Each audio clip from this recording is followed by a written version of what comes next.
Olá, sejam muito bem-vindos a esse espaço de reflexão sobre um tema que tem desafiado muitos gestores, muitos psicólogos há décadas: a evolução do trabalho e a relação direta entre motivação e desempenho nas organizações. Ao longo desse vídeo, vamos explorar como as diferentes teorias da motivação ao longo do tempo impactaram a forma como trabalhamos e como as organizações operam. Vamos discutir teorias clássicas como a de Maslow, Herzberg e até chegar aos conceitos mais contemporâneos que abordam a motivação no contexto das organizações modernas e digitais. A proposta aqui é compreender não só como as organizações moldaram as condições de trabalho, mas como a nossa própria visão sobre motivação tem transformado o ambiente corporativo. Então, se você se interessa por esse tema, fique comigo até o final e lembre-se, ative o sininho, curta, compartilhe com seus amigos e vamos lá para a aula. Bora lá!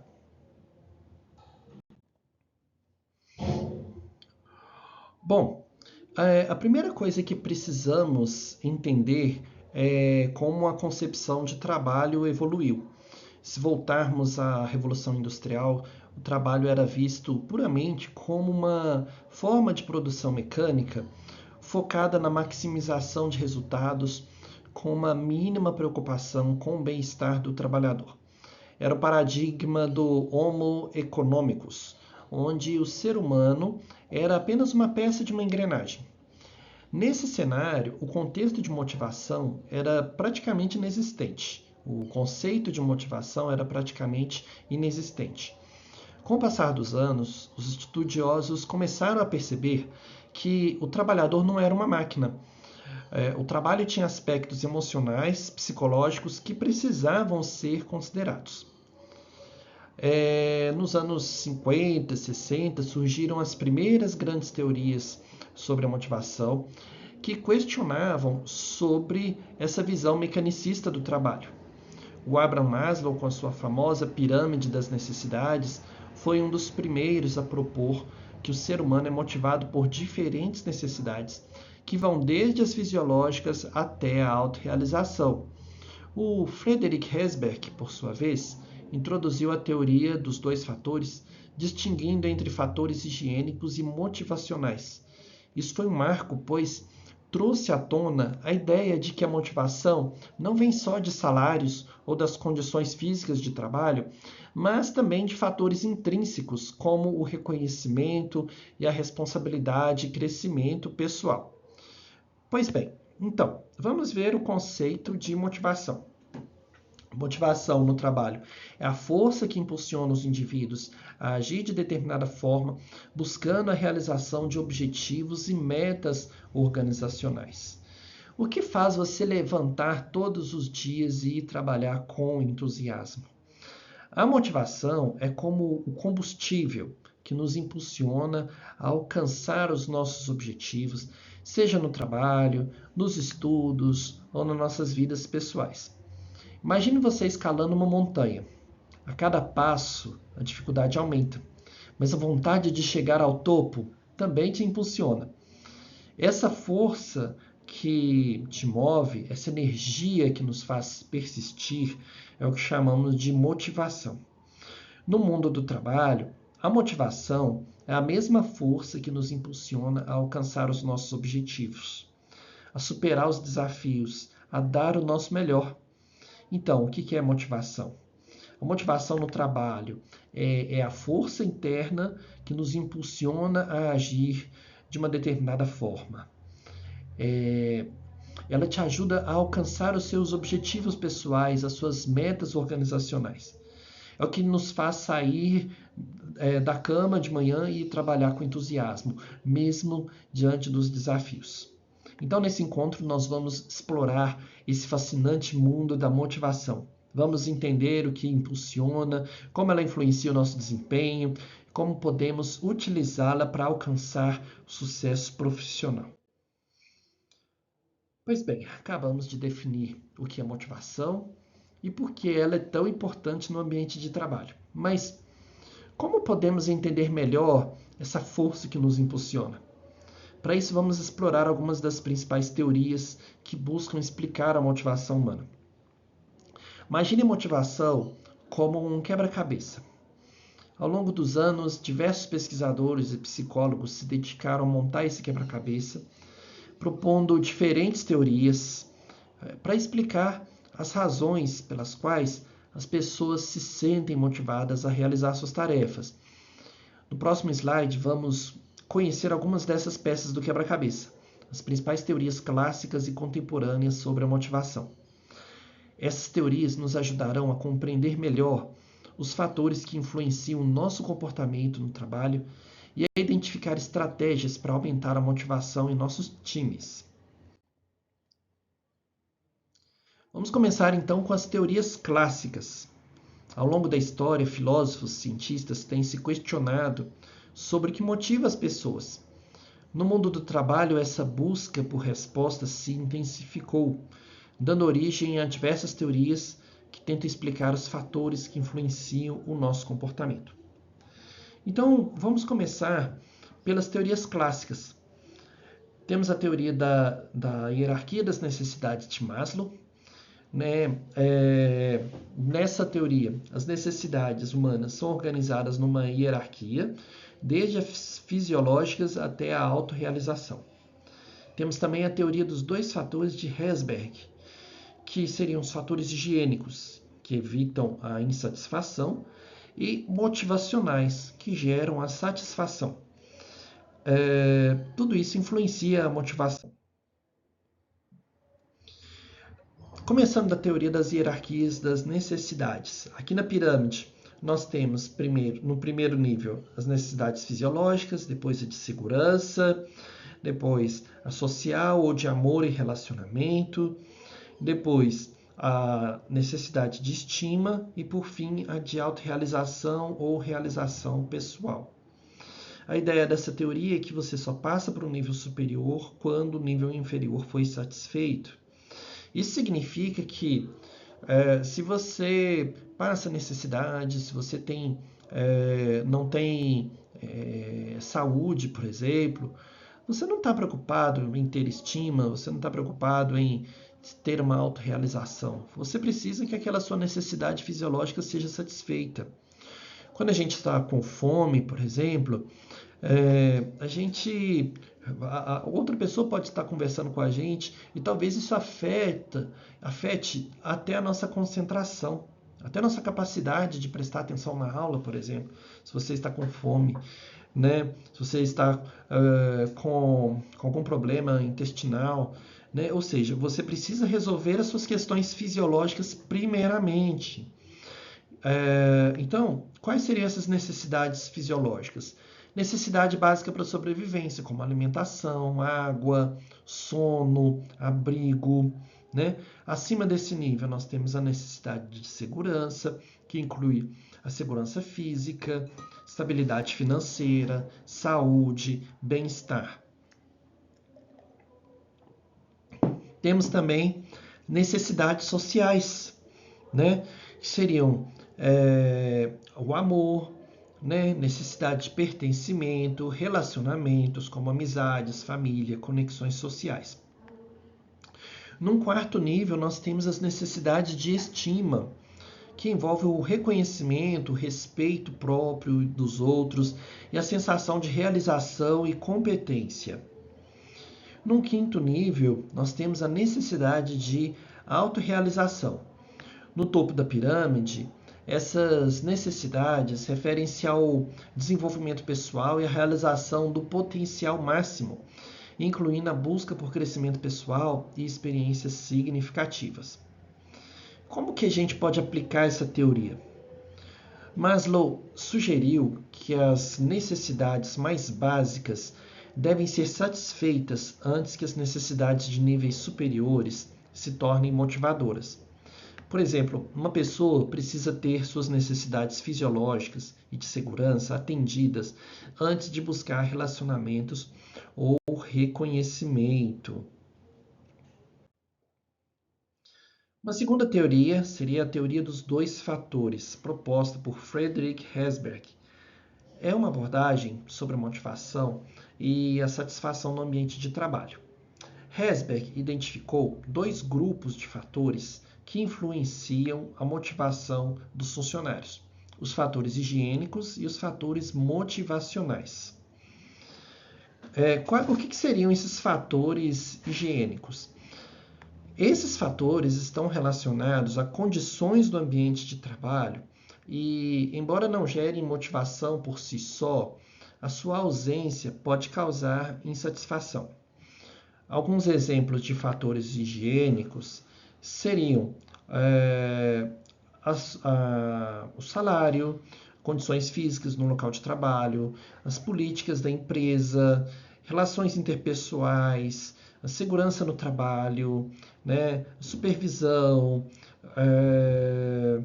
enfim. Então, esses seriam fatores que conduzem à extrema insatisfação no trabalho, tá?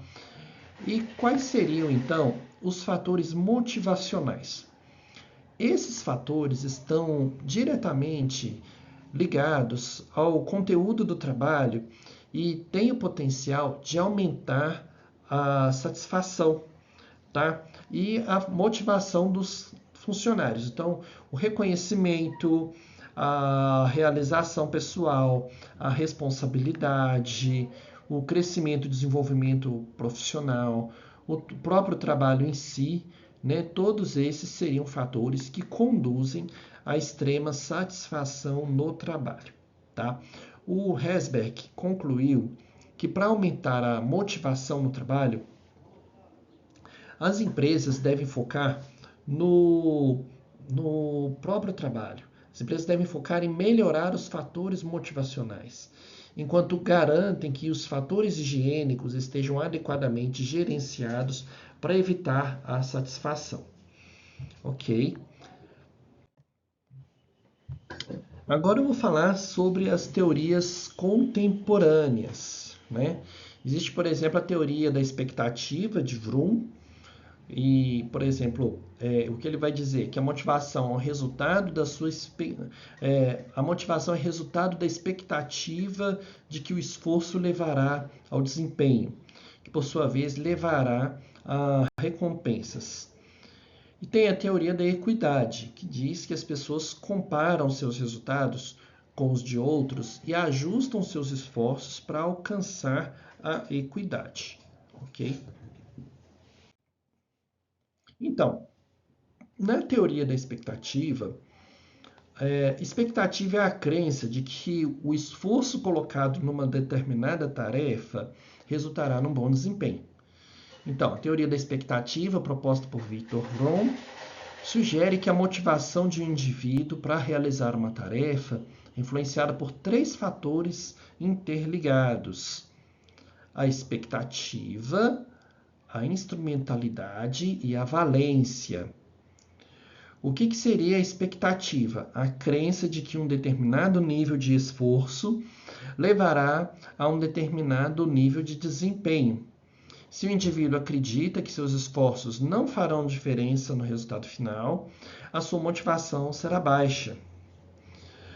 Um segundo fator seria a instrumentalidade, que é a crença de que um bom desempenho levará a uma recompensa desejada, né? A crença de que um determinado nível de recompensa, um determinado nível de desempenho leva a resultados específicos. Se o indivíduo não acredita que um bom desempenho resultará em recompensas ou reconhecimento, a motivação será baixa. E um último nível, um último fator, que seria o da valência, que seria o valor que uma pessoa atribui a uma recompensa.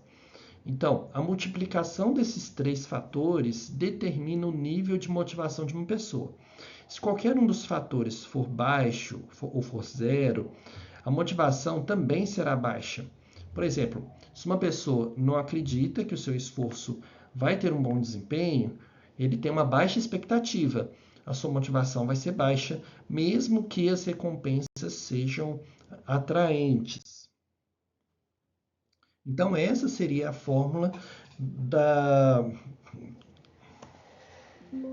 Então, essa seria a fórmula. Motivação é igual a expectativa vezes instrumentalidade vezes valência.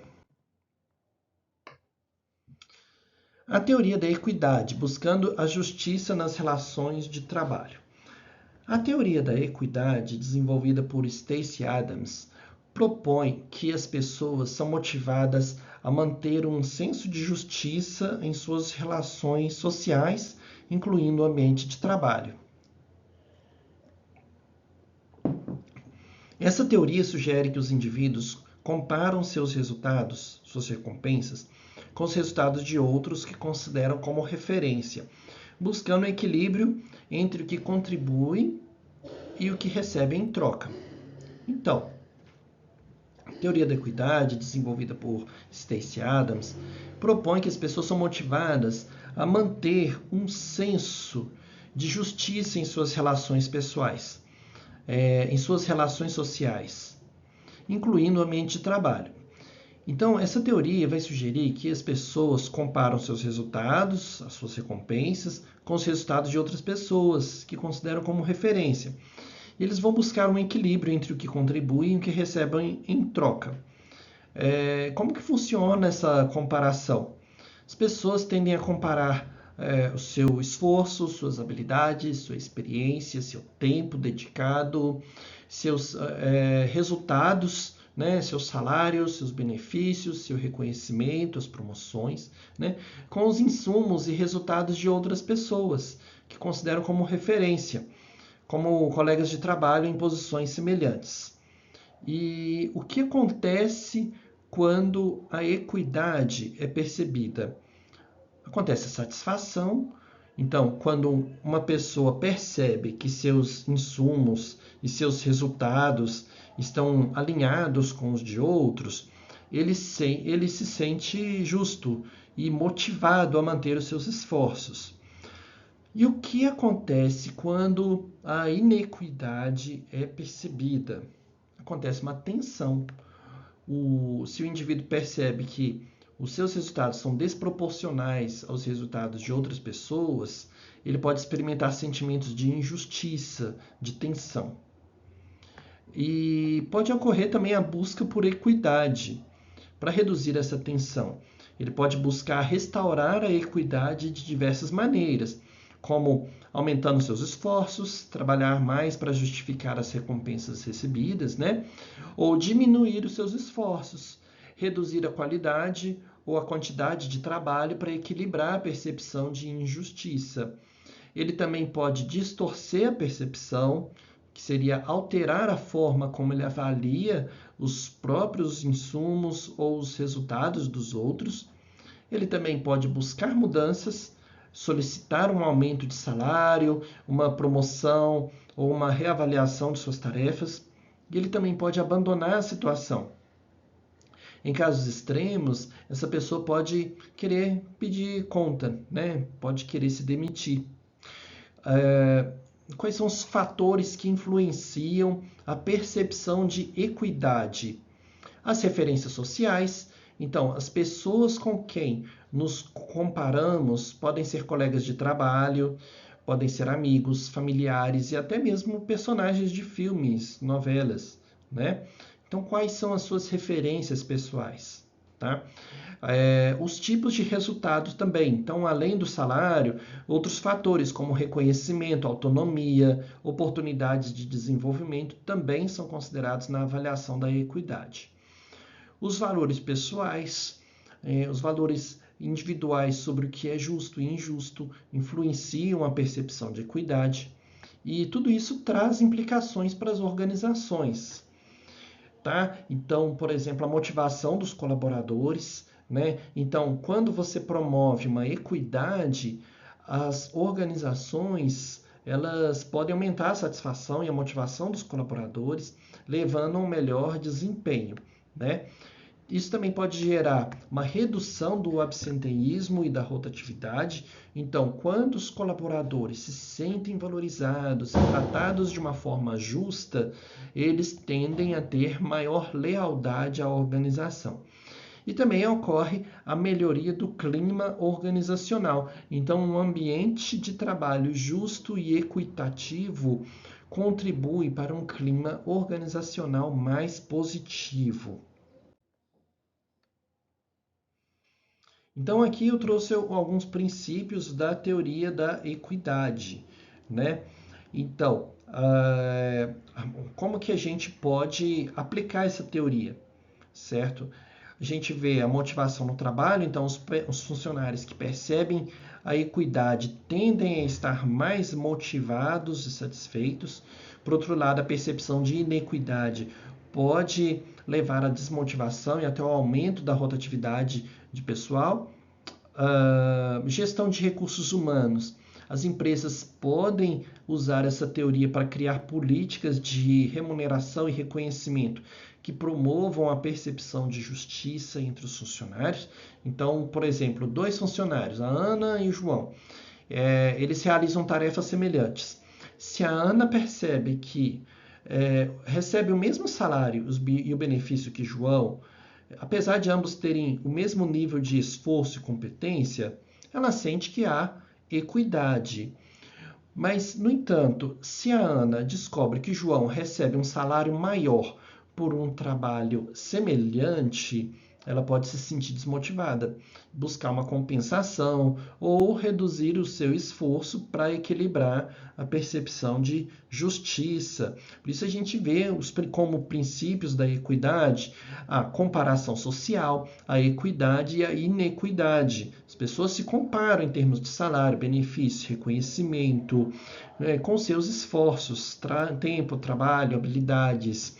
Então, se a pessoa percebe que a sua proporção de recompensas, de esforços é igual a de outros, ela está numa situação de equidade. Isso gera satisfação. A inequidade é quando a pessoa percebe uma desigualdade, quando ela acha que outras pessoas são mais valorizadas que ela, por exemplo.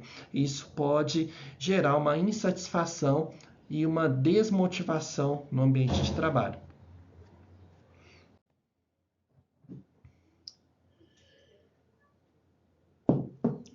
O que é motivação no trabalho, segundo a psicologia positiva?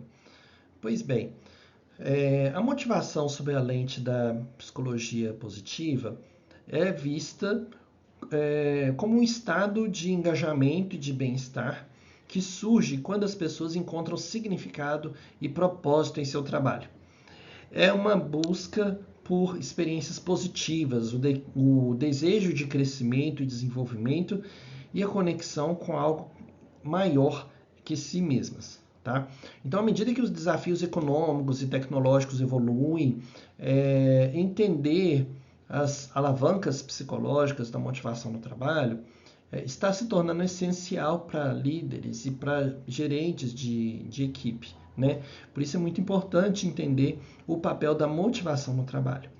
E de acordo com a psicologia positiva, é fundamental que nós consigamos reconhecer o nosso valor, qual é o nosso potencial, quais são as nossas habilidades, o que a gente faz de bom, o que a gente faz que a gente consegue se engajar tanto naquela tarefa e nós nem conseguimos ver o tempo passar. Então, isso é muito bom para a nossa saúde mental. Né? Eu vou dizer alguns elementos da motivação segundo a psicologia positiva. O primeiro deles seria as fortalezas ou as virtudes. Né? Isso enfatiza o desenvolvimento e o uso das forças individuais, como a criatividade, a gratidão, a persistência, a compaixão. Quando você usa essas fortalezas, né, essas forças no trabalho, as pessoas se sentem mais engajadas e mais motivadas. Tá? Um outro ponto principal seria as emoções positivas. O que é uma emoção positiva? Aquilo que te acrescenta prazer. Né? Então, emoções como alegria, entusiasmo, satisfação desempenham um papel crucial na motivação. Quando você cultiva essas emoções, as pessoas se sentem mais motivadas a realizar suas tarefas. Tá? Um outro aspecto importante da motivação seria encontrar um significado, um propósito. As pessoas têm necessidade de encontrar um sentido naquilo. Então, as pessoas buscam um sentido mais profundo em seu trabalho, desejando contribuir para algo maior que elas mesmas. Quando encontram significado em suas atividades, a motivação aumenta significativamente, tá? Um outro ponto importante seria as relações positivas. As relações interpessoais positivas no trabalho são fontes de motivação. Sentir-se conectado e apoiado pelos colegas aumenta o engajamento e a satisfação, tá? E também o desenvolvimento pessoal, oportunidade de aprender, de crescer profissionalmente é um forte motivador. Tudo isso pode contribuir para o desenvolvimento de novas habilidades e competências e isso gera uma satisfação. Vou falar um pouco também sobre a teoria da autodeterminação de Deci e Ryan, né? Ele fala da teoria da motivação intrínseca e da motivação extrínseca. O que é a motivação intrínseca? É aquela que vem de dentro, pelo prazer ou satisfação da tarefa. É quando você faz alguma coisa que você entende que aquilo é bom para você, aquilo te dá prazer, te dá alegria, né? Independente de uma recompensa. Então você consegue se motivar por você mesmo, independente da recompensa da tarefa. Já uma motivação extrínseca, ela visa essa recompensa externa. Bônus, promoções, aumento de salário, né? Então a pessoa ela é motivada a partir de uma recompensa, tá? É como dizer para uma criança, olha, se você se comportar direito, você vai ganhar um doce, né? Então, motivação extrínseca. Né? Se eu viro para uma criança e falo assim, olha, você tem que aprender inglês, você precisa aprender inglês, vai ser bom para você e tal. Aquilo, a princípio, é uma motivação extrínseca, ela vem de fora para dentro. A partir do momento que ela começa a sentir prazer naquilo, ela começa a gostar, ela começa a buscar, ter curiosidade, aquilo se torna uma motivação intrínseca. Então, muitas vezes, a motivação ela começa de uma forma extrínseca, por obrigação, e depois ela pode se tornar uma motivação intrínseca. Quais seriam os principais componentes dessa teoria? Seria a autonomia, a competência e o relacionamento. Autonomia se refere à capacidade, autonomia se refere à necessidade de sentir que temos o controle sobre as nossas próprias ações e decisões. Quando as pessoas se sentem autônomas, elas acreditam que suas ações são autoescolhidas e alinhadas com seus valores e interesses pessoais. Então, a autonomia fala dessa necessidade de se sentir no controle, tá? Um outro componente seria a competência. Se relaciona à necessidade de se sentir eficaz e capaz de realizar tarefas desafiadoras. As pessoas buscam oportunidades para demonstrar suas habilidades e melhorar continuamente. Vem daquela ideia de autoeficácia, né? Você sentir que aquilo que você faz bem feito, você acredita no seu trabalho. E o relacionamento, que envolve a necessidade de se sentir conectado e aceito pelos outros, tá? Então, isso inclui busca por relacionamentos positivos, significativos, tanto no trabalho como na vida pessoal.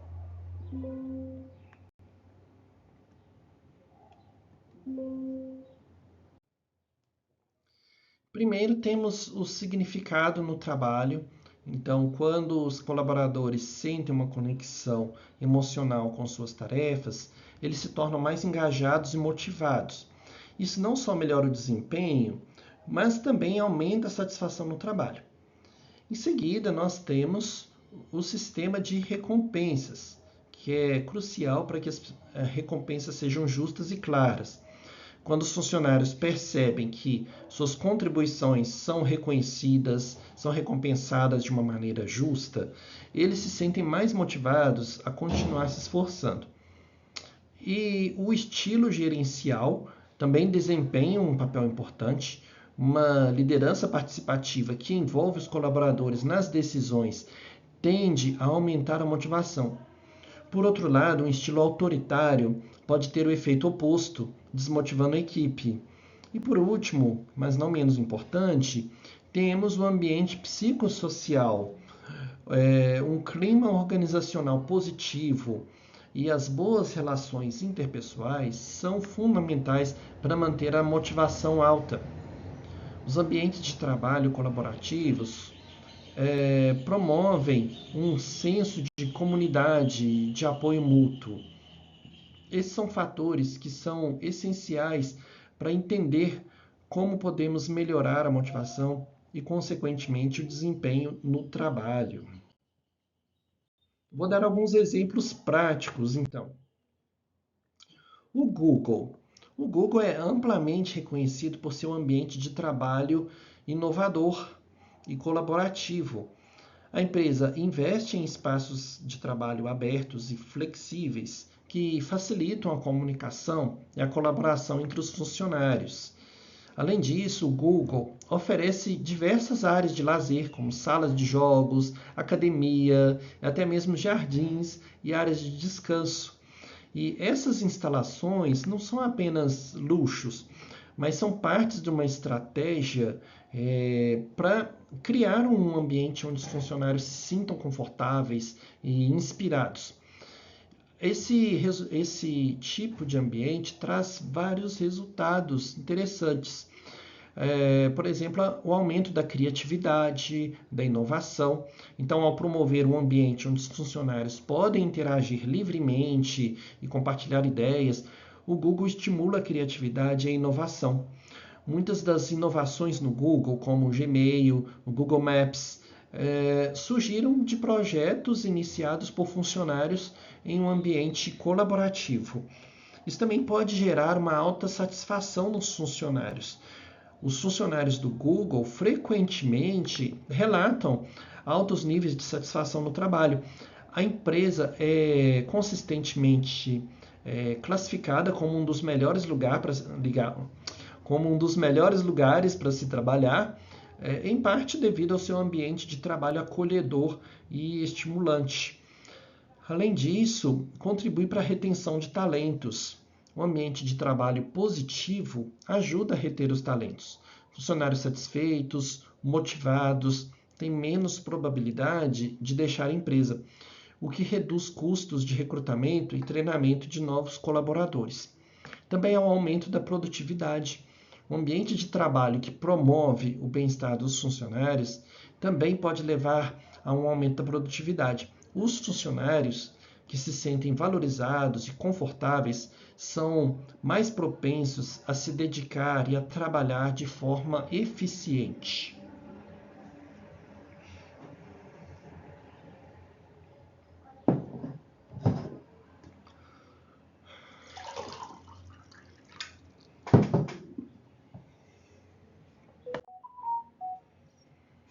Um outro exemplo é a Netflix.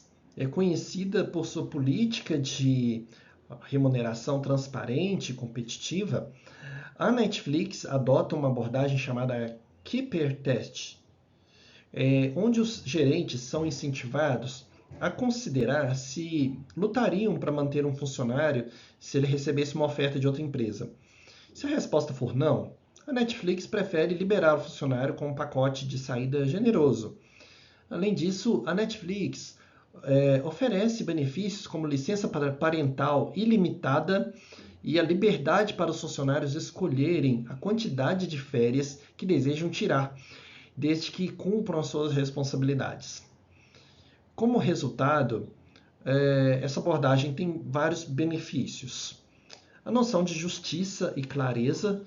Então, a transparência nas políticas de remuneração e benefícios ajuda a garantir que os funcionários saibam exatamente como e por que são recompensados. Isso reduz a incerteza e aumenta a confiança na empresa. Também há um aumento da motivação e do comprometimento. Quando os funcionários percebem que suas contribuições são reconhecidas e recompensadas de maneira justa, eles se sentem mais motivados e comprometidos com a empresa.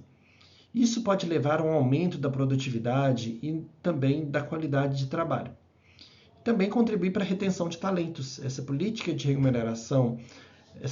remuneração competitiva e os benefícios atraentes ajudam a Netflix a reter os talentos. Funcionários satisfeitos e bem recompensados tem menos probabilidade de buscar oportunidades em outras empresas. Vamos falar também sobre o estilo gerencial e a motivação. O estilo gerencial de um líder pode ter um impacto significativo na motivação dos trabalhadores. Dois estilos de liderança amplamente discutidos são a liderança transformacional e a liderança transacional. A liderança transformacional é um estilo de liderança que busca inspirar e motivar os colaboradores a alcançar resultados extraordinários, indo além das expectativas e promovendo mudanças significativas na organização. Ao contrário da liderança transacional, que se concentra em tarefas e objetivos de curto prazo, a liderança transformacional foca no desenvolvimento a longo prazo dos colaboradores e da organização como um todo. Quais são as características da liderança transformacional? Uma influência idealizada, então o líder serve como um modelo a ser seguido, inspirando confiança e admiração nos colaboradores. Motivação inspiracional, então o líder comunica uma visão clara e inspiradora para o futuro da organização, motivando os colaboradores a se dedicarem e a superar desafios. E estimulação intelectual.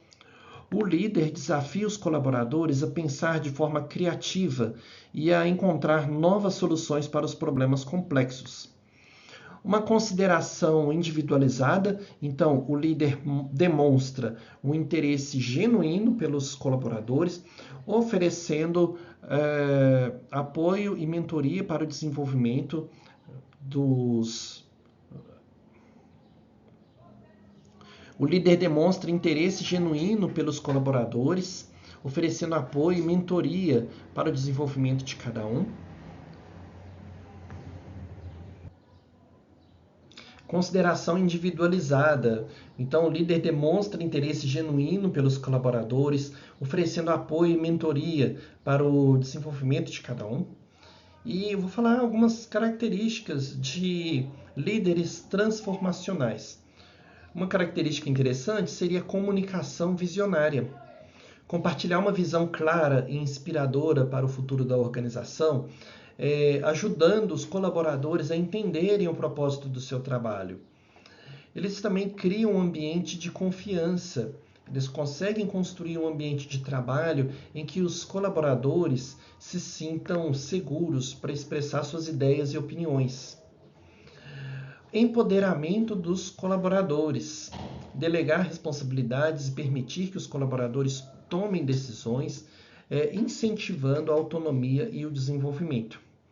O fomento à inovação, criar um ambiente que estimula a criatividade e a busca por novas soluções. O desenvolvimento de talentos, investir no desenvolvimento profissional dos colaboradores, oferecendo oportunidades de aprendizado e crescimento. E qual que seria a importância da liderança transformacional? Seria o aumento do engajamento. Então, os líderes transformacionais requerem engajar os colaboradores em um propósito maior, aumentando a satisfação e a motivação no trabalho. Melhoria do desempenho. Então, ao inspirar e motivar os colaboradores, os líderes transformacionais contribuem para um melhor desempenho da equipe e da organização. Inovação e criatividade. Então, a liderança transformacional estimula a inovação e a criatividade, ajudando as organizações a se adaptarem a um ambiente em constante mudança. E retenção de talentos. Os colaboradores que trabalham com líderes transformacionais tendem a ser mais leais e comprometidos com a organização.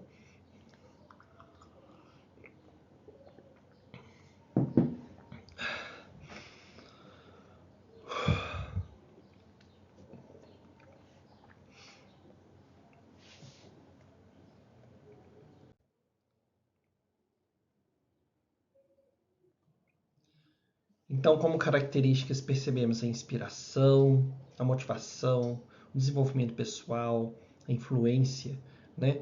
O líder transformacional, ele inspira esses liderados, ele motiva a equipe através de desafios, ele foca no desenvolvimento individual dos colaboradores, ajuda eles a alcançar os objetivos pessoais e profissionais, influencia o pessoal, ele tem um carisma para engajar, para motivar a equipe.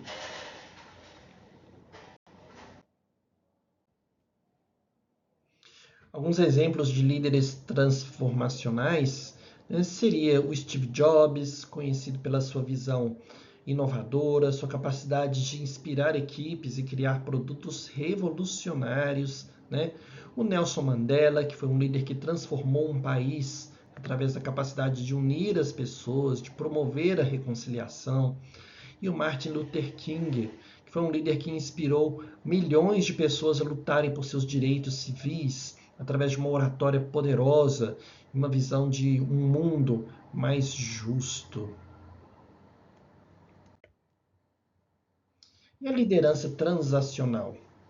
A liderança transacional é um estilo de liderança focado em estabelecer trocas claras entre o líder e os colaboradores.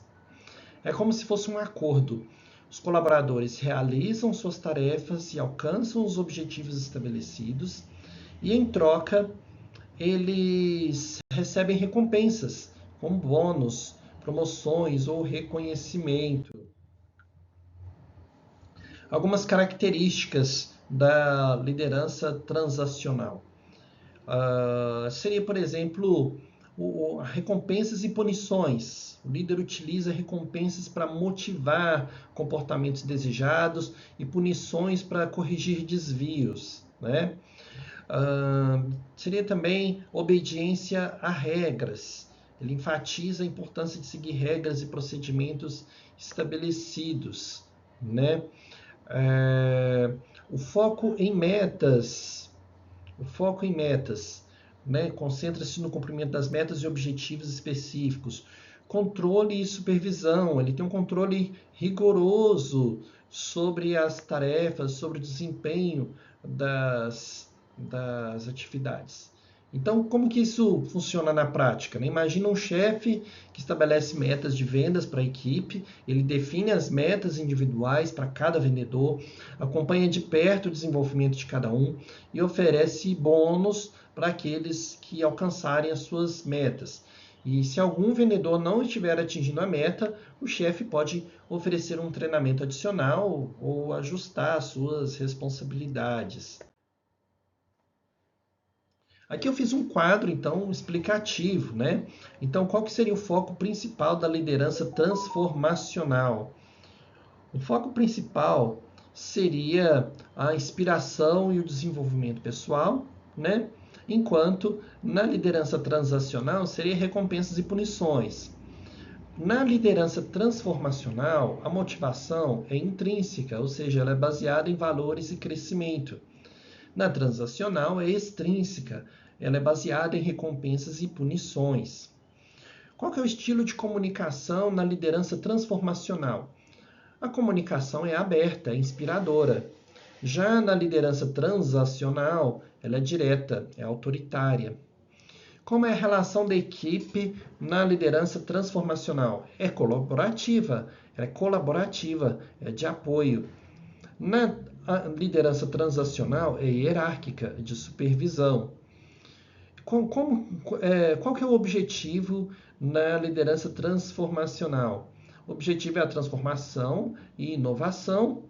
Já na liderança transacional, o objetivo é o cumprimento de metas e manutenção da ordem. Um exemplo prático na liderança transformacional é o líder que inspira mudanças e inovação. Já na liderança transacional, o líder que garante o cumprimento de metas, ok? Exemplos de liderança transacional. O Henry Ford, que é o fundador da Ford, né? Ele implementou um sistema de produção em massa que exigia disciplina, o cumprimento de metas claras, oferecia salários relativamente altos para a época, mas em troca ele queria alta produtividade, lealdade.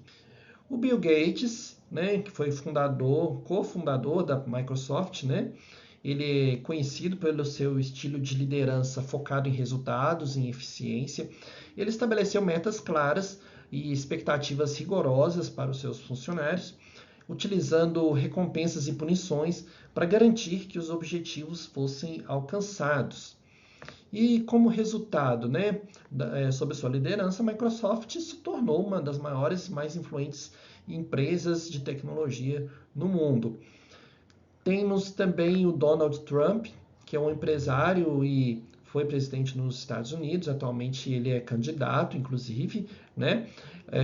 Ele utilizou um estilo de liderança transacional tanto para os negócios quanto durante a presidência dele, enfatizando a importância de resultados rápidos e tangíveis, né?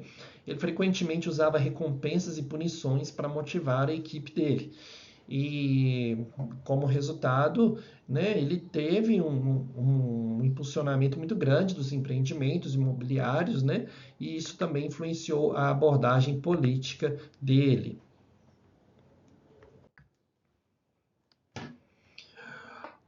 Uma outra. é, Agora eu vou falar sobre as limitações das teorias da motivação. Algumas limitações das teorias da motivação. A natureza multifacetada da motivação, né? Então, a motivação é um construto complexo e altamente individual, influenciado por fatores pessoais, culturais e situacionais. As teorias universais podem não capturar essa complexidade, então essa generalização excessiva, né? Por exemplo, muitas teorias da motivação, como a hierarquia das necessidades de Maslow, tendem a generalizar as necessidades humanas. Elas assumem que todas as pessoas têm as mesmas necessidades e que essas necessidades seguem uma ordem específica. No entanto, as necessidades podem variar significativamente entre os indivíduos e as culturas. Um foco limitado também, algumas teorias, como a teoria dos dois fatores de Herzberg, focam principalmente em fatores internos ou externos, sem considerar a interação entre ambos.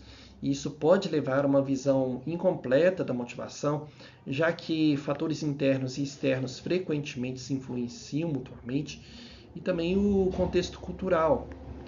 Muitas teorias da motivação foram desenvolvidas em contextos culturais específicos e podem não ser aplicáveis universalmente. Por exemplo, a teoria da expectativa de Vroom pode não se aplicar da mesma forma em culturas que valorizam mais o coletivo do que o individual. Também a complexidade do comportamento humano. O comportamento humano é extremamente complexo, multifacetado. Nenhuma teoria única pode capturar todas as nuances da motivação humana. Por exemplo, a teoria da equidade de Adams pode não explicar completamente por que algumas pessoas continuam motivadas mesmo quando percebem uma desigualdade. Uma outra questão também seria mudanças ao longo do tempo. As necessidades, as motivações das pessoas podem mudar ao longo do tempo devido a fatores como idade, experiência, mudanças nas circunstâncias pessoais e profissionais. Teorias estáticas podem não capturar essas dinâmicas de mudança. Então existe um dinamismo, né? A motivação não é estática, né? Vamos pensar isso na prática, né? Também, algumas teorias podem ser difíceis de aplicar na prática. A teoria da autodeterminação desse Ryan, por exemplo, que enfatiza autonomia, competência e relacionamento, pode ser desafiadora, né? De implementar em ambientes de trabalho altamente estruturados e regulamentados, né? Exemplos práticos sobre a hierarquia de Maslow, por exemplo. Embora ela seja amplamente conhecida, a teoria do Maslow tem sido criticada por falta de evidências empíricas que suportem a rigidez da sua teoria, né? E a teoria dos dois fatores de Herzberg. Essa teoria pode não considerar adequadamente como fatores higiênicos e motivacionais interagem e se influenciam mutuamente. Tá? Então, tem uma dificuldade de medir, de quantificar, os construtos podem ser abstratos, né? Muitos dos conceitos relacionados à motivação, como necessidades, valores, satisfação, são abstratos, são difíceis de medir de forma precisa e objetiva. Autorrelato. A maioria das pesquisas sobre motivação se baseia em autorrelatos que podem ser influenciados por viés social e desejabilidade social. A gente quer ser aceito, né? Quer ser aceito, então você diz que não, realmente eu gosto de atividade física, mas é porque você está num meio que as pessoas também são assim, então você quer ter a aprovação dessas pessoas. Enfim, é, a desejabilidade social pode ser um fator aí que traz esse viés, né? Generalizações excessivas, né? Então, uma teoria desenvolvida num contexto cultural pode não ser generalizável para outro, né? Mudanças no trabalho, as teorias da motivação desenvolvidas em um determinado período histórico podem não ser totalmente aplicáveis no trabalho atual, que é cada vez mais dinâmico e mais complexo. O foco em fatores intrínsecos versus extrínsecos, né? Interação entre fatores. Muitas teorias tendem a enfatizar ou os fatores intrínsecos, que são as necessidades internas, ou os fatores extrínsecos, que são as recompensas externas, ignorando a complexa interação entre ambos. E mudança de foco ao longo do tempo, né? O que motiva as pessoas pode mudar ao longo das suas carreiras, em diferentes estágios da vida. A desconsideração de fatores contextuais, né? Por exemplo, a cultura organizacional, que desempenha um papel fundamental na motivação dos colaboradores, mas muitas teorias não levam esse fator em consideração. E a estrutura organizacional, né? Os processos de trabalho e as relações de poder também influenciam a motivação, mas são frequentemente negligenciados nessas teorias. Então, ao longo dessa aula, nós exploramos a complexidade da motivação no trabalho, um fenômeno psicológico fundamental para o entendimento do comportamento humano nas organizações. Vimos que a motivação é um processo dinâmico, multifacetado, influenciado por uma variedade de fatores internos e externos ao indivíduo. Nós observamos que então que a motivação é uma força que impulsiona as pessoas para agir em direção a um objetivo, ela te move para uma ação. Compreender a motivação é essencial para profissionais da psicologia organizacional, para gestores, para líderes, pois permite criar ambientes de trabalho mais satisfatórios, mais produtivos. E vimos algumas teorias, né, as principais teorias da motivação, como a hierarquia das necessidades de Maslow, a teoria dos dois fatores de Herzberg e a teoria da expectativa de Vroom. Cada teoria oferece uma perspectiva diferente sobre os valores que motivam as pessoas. Além das teorias, exploramos os fatores que mediam a relação entre a motivação e o desempenho, como o significado no trabalho, o sistema de recompensas, o ambiente de trabalho e os fatores pessoais e organizacionais. Reconhecemos que as teorias da motivação possuem limitações e que a realidade organizacional é complexa e está em constante mudança, né? Então, para finalizar, é importante ressaltar que a motivação é um construto dinâmico e que as pessoas são únicas.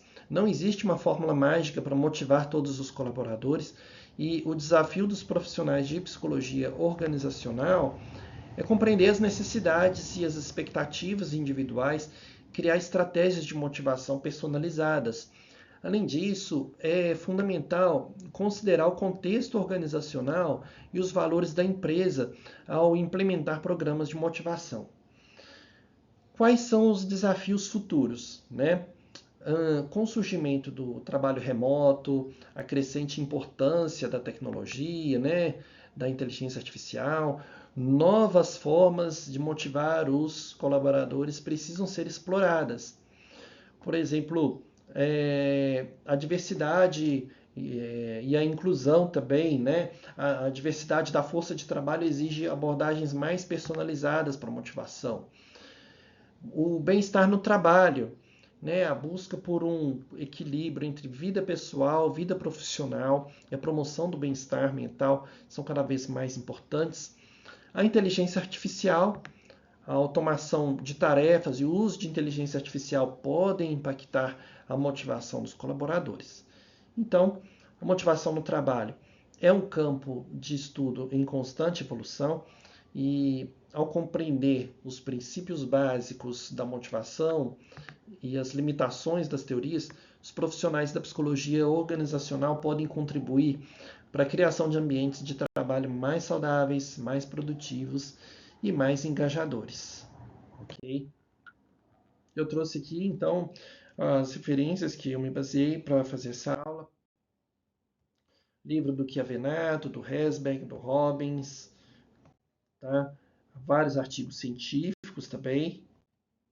E é isso. Muito obrigado. Se quiser mandar um e-mail para mim, daniel.psicólogo@gmail.com, e meu Instagram é mentor de psicólogos _Daniel. Gente, muito obrigado pela atenção. Se você gostou, curta, compartilhe aqui, comente e até o próximo vídeo.